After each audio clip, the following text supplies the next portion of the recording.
like something out of science fiction, unsettling transformations are sweeping across the planet, and clue by clue, investigators are assembling a new picture of Earth. They suspect we've entered a time of faster global change than any human being has ever witnessed. Where are we headed? What can we do to alter the course? In this confusing era, only one thing is certain. These are strange days on planet Earth.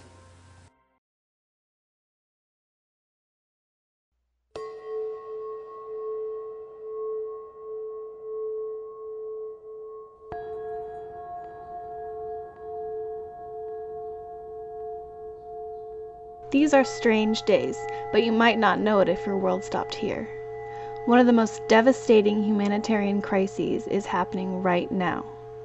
The cyclone that hit Myanmar on May 3rd has left as many as 100,000 dead. A cyclone is an area of low atmospheric pressure characterized by inward spiraling winds that rotate counterclockwise in the northern hemisphere and clockwise in the southern hemisphere. Cyclone Nargis was a Category 4 tropical cyclone that caused the deadliest natural disaster in the recorded history of Myanmar, as well as the second deadliest named cyclone of all time. It is proposed that there is a connection between global warming and the recently unpredictable weather patterns. Intergovernmental Panel on Climate Change concluded that warming oceans could contribute to increasingly severe cyclones with stronger winds and heavier rains. Some say that Nargis is only a sign of things to come. Weather experts, however, are divided over whether global warming is a factor in catastrophic storms. At a January conference of the American Meteorological Society, some proposed that warmer ocean temperatures may actually reduce the strength of cyclones and hurricanes. In Myanmar, the Labutta township alone was reported to have 80,000 dead, with about 10,000 more deaths in Bogali. The Burmese government's official death toll is grossly underreported, as they have simply stopped counting the dead to minimize political fallout. It is feared and quite possible that due to lack of relief efforts, a total of 1 million already have or will die from this catastrophe.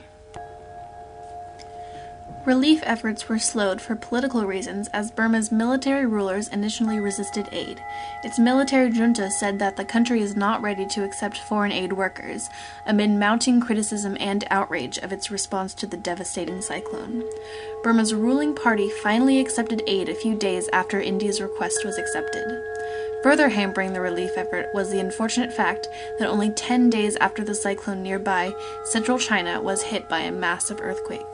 Furthermore, some donated aids were found to be available in the country's black market, and Myanmar's junta warned on May 15th that legal action would be taken against people who trade or hoard international aid. On May 6, 2008, the Burma government representation in New York formally asked the United Nations for help, but in other ways it remains resistant to the most basic assistance. These political tensions raised the concern that some food and medical supplies might become unusable, even before the Burmese junta officially accepts the international relief effort. On May 23rd, negotiations between UN Secretary-General Ban Ki-moon and Tan Shui have resulted in the opening of Burma to aid workers, regardless of nationality. Burma's government is still staunchly opposed to the presence of military units in the country, only allowing dedicated relief workers. Millions of people are desperate for help in Myanmar. While it was initially difficult to get in with aid, avenues are now opening, but bigger disasters are coming. Waterborne diseases may multiply the 100,000 Myanmar cyclone deaths by 10 to 20 times. With exposure to polluted water that gives rise to cholera, and with the loss of shelter from the cyclone, many Burmese are living in the open, where they are prey to mosquito-borne malaria and dengue fever.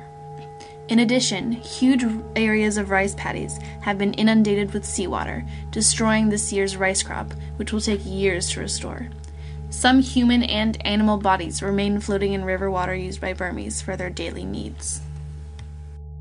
Increasing access to clean water and distributing chlorine tablets, food, tarps, plastic sheeting, ropes, buckets, mosquito nets, and medicine need to be the focus of the Myanmar relief effort to help the millions of people still suffering because of the cyclone.